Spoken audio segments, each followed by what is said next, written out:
It's Jesus who defines the boundaries of the church. It's God who fits people into his house only by way of Jesus Christ. God is the master builder. Jesus is the chief architect. He himself is the cornerstone. And Jesus is building this new house around him, on him, through him, and in him. And you and I, we just get to be bricks in the wall. It's like that old Pink Floyd song. Just another brick in the wall. Now some of y'all got that. Some of y'all did not. It's okay. But that's what we are. We are bricks in the wall of the house that God is building, in whom he will dwell. Now that means this. If you are a believer in Jesus, you are already part of the church. One author says it this way. To put it another way, joining the church isn't another decision you make after becoming a Christian. Peter says that as you come to Jesus, you are being built up as a spiritual house. They're one and the same thing. To come to Jesus is to automatically volunteer yourself to become part of this grand construction project that God is working. To come to Jesus is to automatically say, Jesus, I want to be part of that house that your Father's built. That's what happens. Coming to Jesus means that that's an automatic, a given. It means that you are appointed a priest in this new priesthood that God is forming, apart from anything you've done. Something God does. And here's the bottom line. If you believe in Jesus, you're a member of the church whether you like it or not. It's kind of like being born into a family. Exactly. You get the dad you get, and you don't pitch a fit. You get the mom you get. You get the brothers and sisters you get. You get the crazy aunts and uncles you get. You get the kooky cousins you get. You get the ornery grandpa that you get. You get the grandpa who keeps 1,000 cats that you get, right? Like you get the family you get. It's the same with the church. Which means the real question is not, hear me, it's not, do you want to join? The real question is, how are you going to live out your membership? Let me say that again. The real question, as a believer in Jesus, who is being built up into this spiritual house God is constructing, is not, well, do you want to join? No. The real question is, how are you going to live out the membership that's already yours? If you're a believer, you are part of this thing. You're part of it. Now, I want to talk to you for just a second. In our culture, that is missing. It is missing. Y'all, people change churches like they're changing their clothes. All the time. For all kinds of different reasons. Sometimes people change churches because somebody chose a color of carpet they don't like. Sometimes people change churches because they just can't bear to sit next to that person who's wrong anymore. Sometimes people change churches because the pastor says something like I'm saying right now, and they decide, I don't like that, and I'm not going to come back again. Folks, read the New Testament. When it comes to church, number one, you don't get an out like that. In fact, what Jesus tells us is not how to leave, but how to be reconciled to one another when things like that come up. And we could take the illustration of the building even further. What happens when a brick just yanks itself out of the wall? Or want 2 or 3 or more than that. Right? Like it can compromise the whole project. We need to think about that in light of what God has called the church to be, too. Right? You've been given gifts, all of you, if you're a believer. And those spiritual gifts are designed not for your benefit, but for the benefit of the brothers and sisters God has placed around you. Which means you have a part in this construction project. And if you're not playing your part, that means there's something lacking in the body. Something lacking in the construction project that God means for you to use to build up other people. No Christian can say, I've got my relationship with God, but I'm just not into the whole church. Can't say that. Not because I say that, but because of what God is doing. When He saves people and He makes them part of this body, this family. Now, you know, as well as I do, that this doesn't mean church will always be easy. Remember those crazy cousins? They're in the church too. And if you're thinking, yeah, they really are, it's probably you. Okay? And there are crazy aunts and uncles and grandpas and people with pasts and histories and struggles and all those other sorts of things. But guess what? Not about us. Yeah. It's not about those things. It's about God uniting to Himself a people who believe in Jesus and who ultimately belong to God. Look at verses 9 and 10.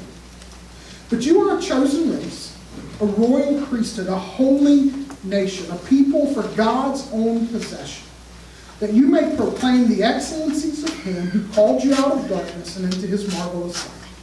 Once you were not a people, but now you are God's people. Once you had not received mercy, but now you have received mercy. In verse 9, Peter uses a number of different ideas to describe this group of people who believe in Jesus. A chosen race, a royal priesthood, a holy nation, a people for God's own possession. And while we could spend some time diving into each one of those, they really kind of all come together under one heading. They all focus on belonging to God. Ultimately, in the church, God is calling a people into relationship with Him to be distinct from the world. And here's really the basic idea of the church. God's people living in relationship with God. That's what it is.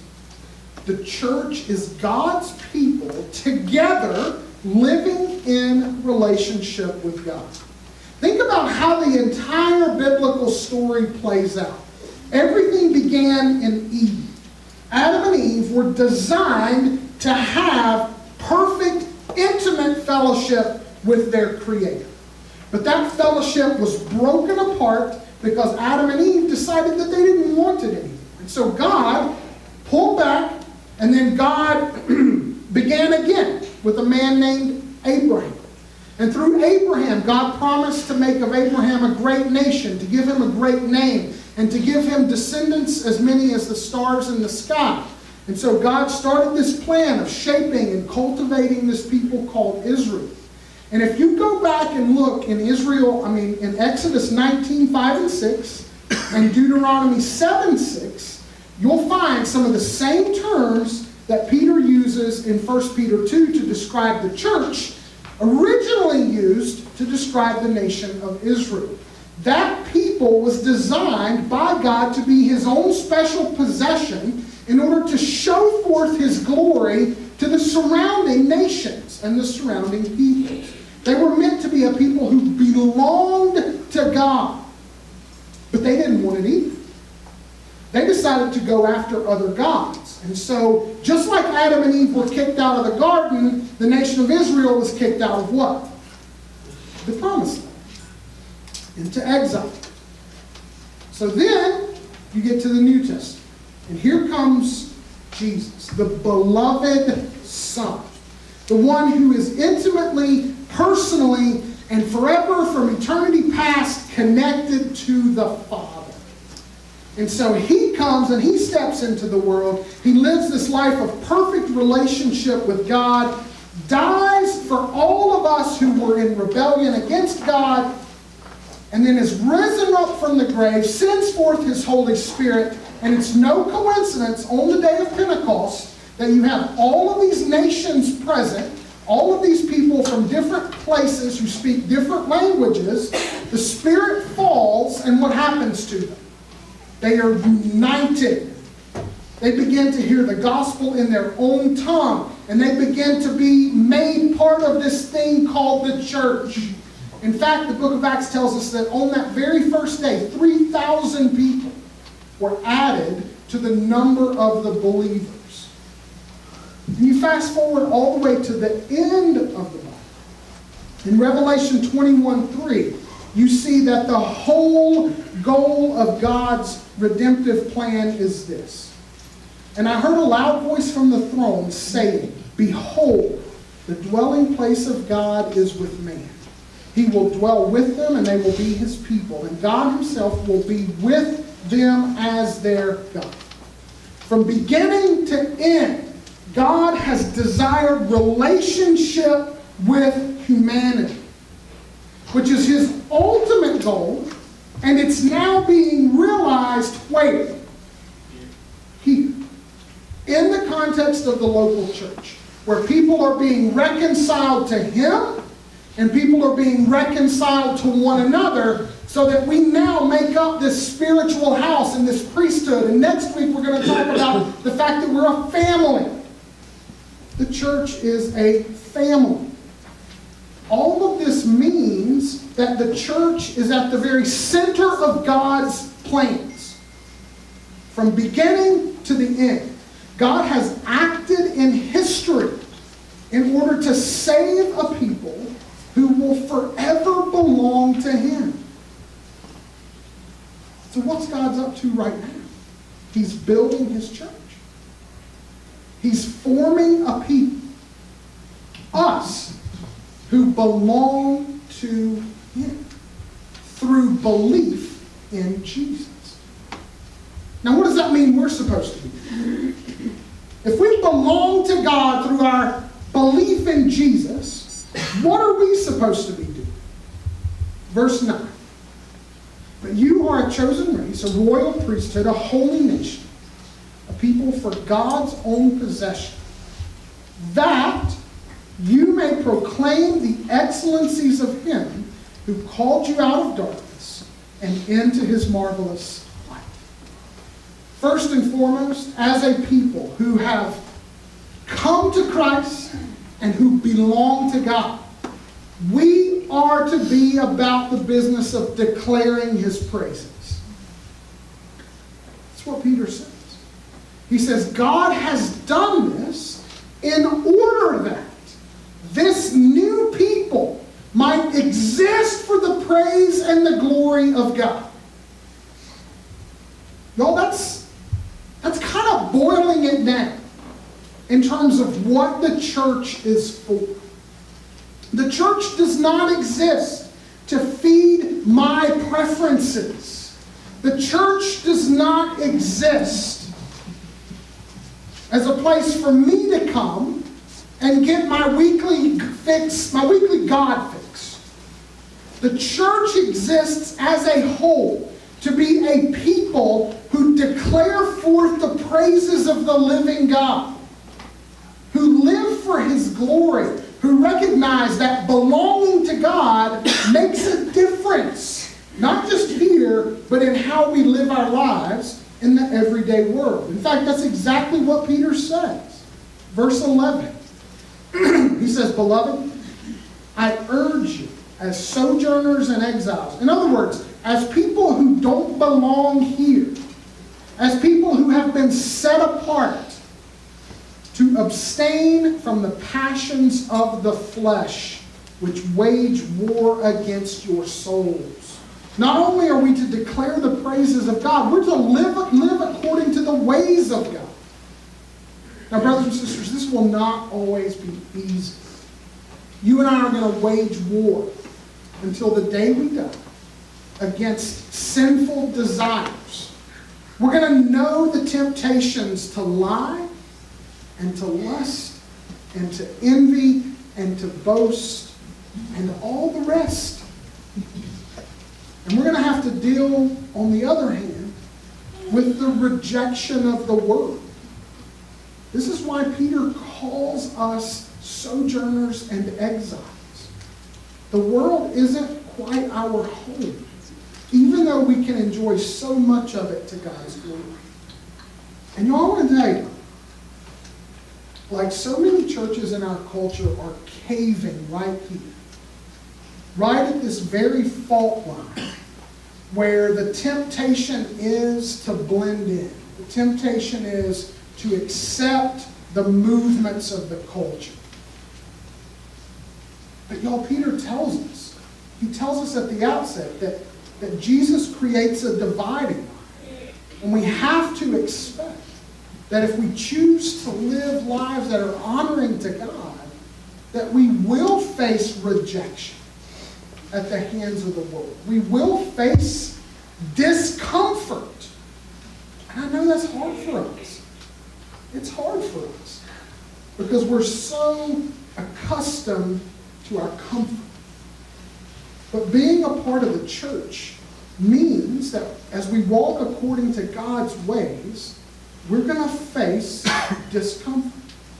Peter also says we should live such good lives so that those around us might be won over. Look back at verse 12. So that when they speak against you as evildoers, they may see your good deeds and glorify God on the day of visitation. Here's the question. We need to ask ourselves whether or not our lives look any different from the people around us. Now, I'm not talking about holier than thou kind of attitudes. I'm talking about lives that reflect the love and the mercy and the kindness and the goodness of God. I'm talking about the kind of lives that reflect the fact that we belong to God, that we're not people who belong to ourselves anymore. I'm talking about the kinds of lives that exhibit the joy and the hope and the love of Christ. Are our family relationships different? Are the choices that we make with our time and our money and our possessions different? Is the way that we parent our children different? Is the way that we treat our spouse different? Is the kinds of things that we choose to participate in, the stands that we take and the way that we take them, are they different? Do we value truth and honesty even when it's tempting to fudge a bit? Do we value others even when it's tempting to put them down or discredit them? Folks, the gospel has to make a difference. The gospel has to make a difference. And if God is making us together into this spiritual house, this house full of people who glorify and honor Him, the question is not so much, are we doing that in here? It's what? Are we doing it out there? Are we doing it in such a way that the people who don't believe are so drawn in by the character of our lives that they end up glorifying God with us? Because they're convinced not just by the word, but by our way of life. By the fact that the gospel is changing us. Now, all of this means at the end of the day that being part of Mountain View Church is ultimately less about belonging to Mountain View Church than it is about belonging to God. Believing in Jesus, belonging to God. We're a people who exist for His glory, for His praise, and His purposes. And it's to Him that we look for our life, our hope, and our direction. Belonging to God means that we can't just make this thing up called church as we go. It's not about me. It's not about you. It's not about us. It's not about this thing becoming a cult of personality where I can't wait for you to come hear me talk every week.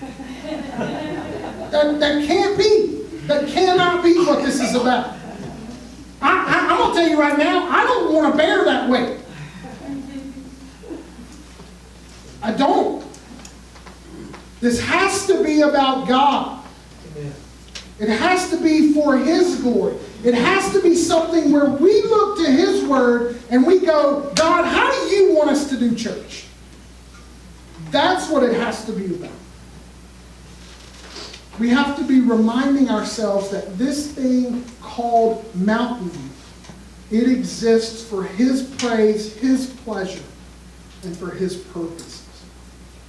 Belonging to God also means that we have the most important thing in common, regardless of our differences. We are a people, as Peter says, who have received mercy, who once were not a people, but who are now God's people. Which means all the other things that could divide us, they don't. Because Jesus is more powerful than those things. He's more powerful than the fact that I'm an NC State Wolfpack fan and the rest of my family are Blue Devil and Tar Heel fans. And some of you may be as well. Georgia fans, Tennessee fans, whatever. That's right. Or Miami. I forgot the U. He's more powerful than any of our family backgrounds, any of our cultural differences. You see, here's the thing. The world can come together under all sorts of umbrellas. Political umbrellas, favorite sports teams umbrellas, favorite bands umbrellas. I mean, you name them. There are 1,000 different things that tend to unite people. Right? And we could try to figure out, like, what's the most popular music style in our area, and we could just play that to try to bring people together. And we could celebrate the fact that we fill this room up. But is that really what it means to be united in Jesus? I don't want to be united based on those things. Now that's easy.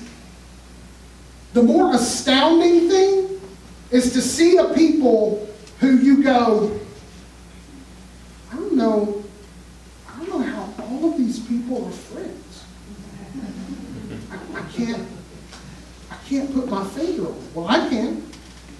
I can tell you Jesus does that. Jesus unites people who wouldn't otherwise be united. And that's where the power of the gospel starts. That's the kind of church that I want to be part of. And at the end of the day, ultimately mercy is what Murphy needs.